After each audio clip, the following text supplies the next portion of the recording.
बिस्मिल्लाहिर्रहमानिर्रहीम। अस्सलाम वालेकुम नाज़रीन, आप यूट्यूब चैनल देख रहे हैं। मैं इमरान खान हूँ। पहली खबर तो मैं आपको सुनाता हूँ कि घर के बर्तन बेचना शुरू कर दिए इन लोगों ने, बेड़ा गर्क करके इकॉनमी का। और अब सूरत हाल ये है कि द ट्रिब्यून के अंदर ये खबर छपी है, पाकिस्तान का अखबार है कि फर्स्ट वुमेन बैंक लिमिटेड, इसको बेच दिया गया है यूएई की एक एंटिटी को, और ये बेचा गया है $16.4 मिलियन का। ऐसे तो पाकिस्तान में कोई एक कमर्शियल कॉर्नर का प्लॉट होना तो वो इतने का बिक जाता है, यानी ये 4 अरब रुपया टोटल बनता है। तो पाकिस्तान में इस्लामाबाद में या किसी कराची की आप प्राइम लोकेशन पे चले जाए ना, तो प्लॉट इस मालियत के होते हैं, लेकिन इतनी मालियत के अंदर पूरा एक बैंक ही बेच दिया। अब ये कैसे बेचा, कौन सा सौदा किया, इसके ऊपर सारे बड़े खुश हो रहे थे। आर्मी चीफ भी थे गालिबन, वहाँ शहबाज शरीफ साहब भी थे। तो ये तो ऐसा लगता है कि ओब्लाइज कर दिया, यानी बैंक ही बेच दिया इतना सस्ता। 42 इसकी ब्रांचें हैं, आप अंदाज़ा करें 42, और 24 शहरों के अंदर ये बैंक मौजूद है। और एक रिलैक्सेशन भी दी गई है कि 5 साल तक आपको कोई नहीं पूछेगा, आप बड़े आराम से अपनी इक्विटी पूरी कर लीजिएगा। यानी 10 अरब इसके अंदर होने चाहिए, तो 3.2 अरब की इक्विटी है, और 6.8 अरब की जो है वो 5 साल का इजाफी वक्त भी इन्हें दे दिया गया है। 42 ब्रांचों वाला बैंक, फर्स्ट वुमेन बैंक। अब एक ब्रांच अगर 10-15 करोड़ की है तो भी ये पैसे पूरे नहीं होते, और फिर ये एक बैंक है, को मजाक नहीं है। बहरहाल यूएई को बेचना था पाकिस्तान के सियासतदानों ने, पाकिस्तान के मौजूदा रजीम ने बेच दिया। बेचने वालों को और खरीदने वालों को बहुत बहुत मुबारकबाद। पाकिस्तान का अल्लाह हाफिज। पाकिस्तान का तजारती खसारा कितना बढ़ गया है ये देखें जरा खबर आप। पाकिस्तान की पहली छमाही है अभी जो मुकम्मल हुई है, यानी जून में आपका बजट सेशन होता है, तो फिर जुलाई, अगस्त और सितंबर ये आपकी पहली छमाही होती है। अक्टूबर का महीना इस वक्त चल रहा है, तो जो पहली छमाही है इसमें पाकिस्तान का तजारती खसारा 9.4 अरब डॉलर तक पहुंच गया है।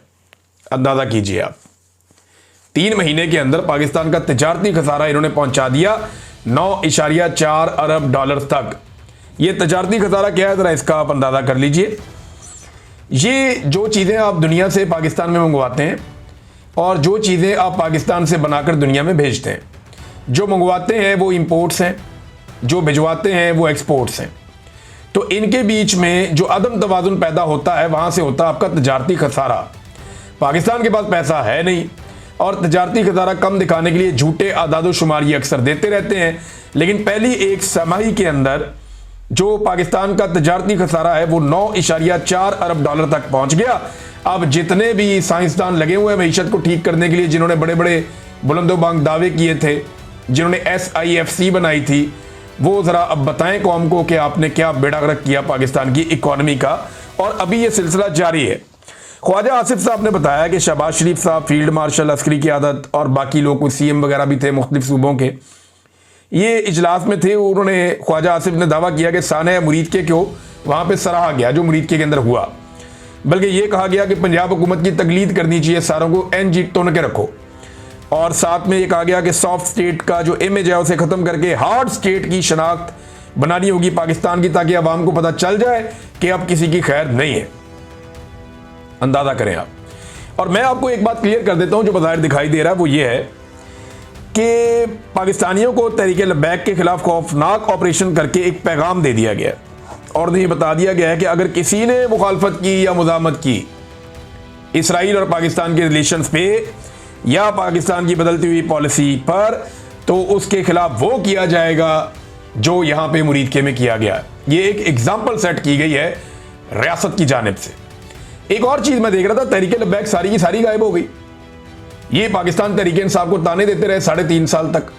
मैं को ताना नहीं दे रहा, लेकिन मैं ये बता रहा हूं कि देखें अल्लाह रब्बुल इज़्ज़त का निज़ाम, कि तहरीक इंसाफ को शाबाश यहां मिलनी चाहिए कि 3.5 साल से ज़्यादा हो गए, उन्होंने बहुत मार खाई, बहुत मार खाई। 3.25 साल होने वाले हैं, तबाही फेर दी उनकी उन्होंने। लेकिन आज भी तहरीक इंसाफ रेजिस्ट कर रही है, मुकाबला कर रही है, मुज़ाहमत कर रही है। जबकि तहरीक लब्बैक को 1 हफ्ता हुआ भी सिर्फ इस लड़ाई में उतरे हुए। 1 हफ्ता पहले उनके ऊपर क्रैकडाउन हुआ, और तब से लेकर अब तक अब कोई बंदा नहीं मिलता जिससे आप बात करें। मैं सारा दिन कोशिश करता रहा हूं कि तहरीक लब्बैक के कोई जिम्मेदारान मेरे मत्थे लगे, मैं उनसे पूछूं कि जनाब बताएं सूरत हाल क्या है। और कोई तो कुछ बताए ना, कोई नजर नहीं आता, ना सोशल मीडिया पे ना मीडिया पे। जिनके नंबर थे वो भी सारे गायब हैं, जिन लोगों से रब्ता करो वो कहते हैं जी कोई राब्ते में नहीं। सहाफियों से कहा, उन्होंने कहा जी सभी गायब हैं, सारे के सारे अंडरग्राउंड हो गए। तो तहरीक इंसाफ ने अपनी पसली साबित की है वक्त के साथ साथ, जिनको हमेशा ताने दिए जाते थे। अब नाजरीन, शहबाज शरीफ साहब ने ना इस मौके पे एक बड़ी अजीबोगरीब बात की। अब बड़ा गुस्सा आएगा कई लोगों को जब मैं ये बात करूंगा, लेकिन मुझे ये बात करनी है। वजह यह है कि मैं ये बात नहीं करूंगा ना तो ज्यादती हो जाएगी। शहबाज शरीफ ने कहा कि मुझ समेत पूरी कौम आर्मी चीफ को खराजे तहसीन पेश करती है। शहबाज शरीफ साहब, आप कौम के बिहाफ पे बात नहीं कर सकते। वजह यह है कि कौम ने आपको मुस्तरद किया है। आप आसिम मुनीर साहब के बिहाफ पे बात कर सकते हैं क्योंकि उन्होंने आपको मुंतखब किया है। कौम ने आपको मुस्तरद किया, आपको वोट नहीं डाले, लिहाजा आप कौम के बिहाफ पे कोई बात ना करें कि मैं कौम के हवाले से ये बात कर रहा हूं। कौम किस बात पे खराज तहसीन पेश कर रही है, जरा चंद चीजें मैं आपके सामने रख देता हूं। क्या कौम 9 मई पर खराज तहसीन पेश कर रही है या 26 नवंबर पर? साने मुरीदके पे खराज तहसीन पेश कर रही है या 8 फरवरी 2024 के इलेक्शन चोरी करने पर? जबरी गुमशुदगियों पर खराज तहसीन पेश कर रही है या मईशत की मुकम्मल तबाही पर? जुल्म, जबर और फस्तायत पर खराज तहसीन पेश कर रही है या दहशत गर्दी में बेपनाह और खौफनाक इजाफे पर? गुर्बत और महंगाई में बेपनाह इजाफे पर या इद्दत जैसे घटिया केसों के ऊपर कौम खराज तहसीन पेश कर रही है?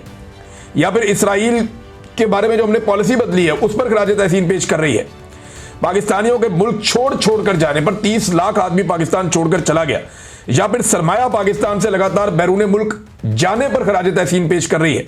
गंदम के स्कैंडल पर या चीनी के स्कैंडल पर या बढ़ते हुए ड्रोन हमलों पर और रोज गिरती हुई लाशों पर? किस चीज पर पाकिस्तान की कौम खराज तहसीन पेश कर रही है?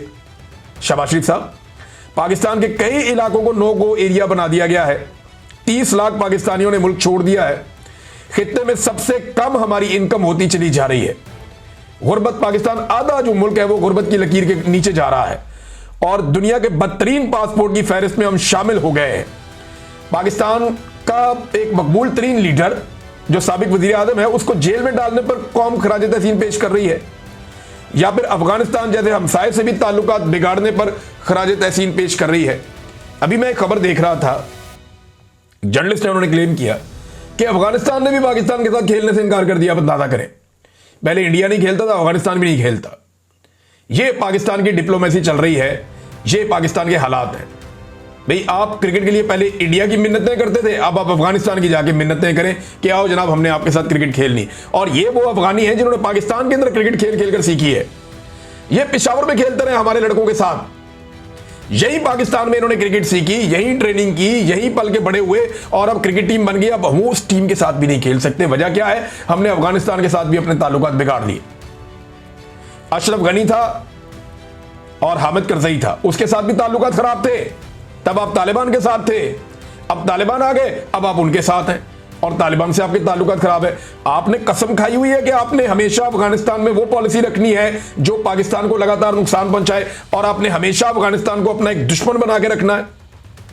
लगता तो ऐसी है, शायद इसी में हमारी एस्टेब्लिशमेंट की दिहाड़ियां लगती हैं या इसी में हमारी एस्टेब्लिशमेंट की बका है कि यहां पे बदअमनी रहे और जितनी बदअमनी रहेगी उतना ही शायद ये पैसा बनाते रहेंगे। अब तक इतना ही, अपना ख्याल रखिएगा, अपने चैनल का भी। अल्लाह हाफिज़।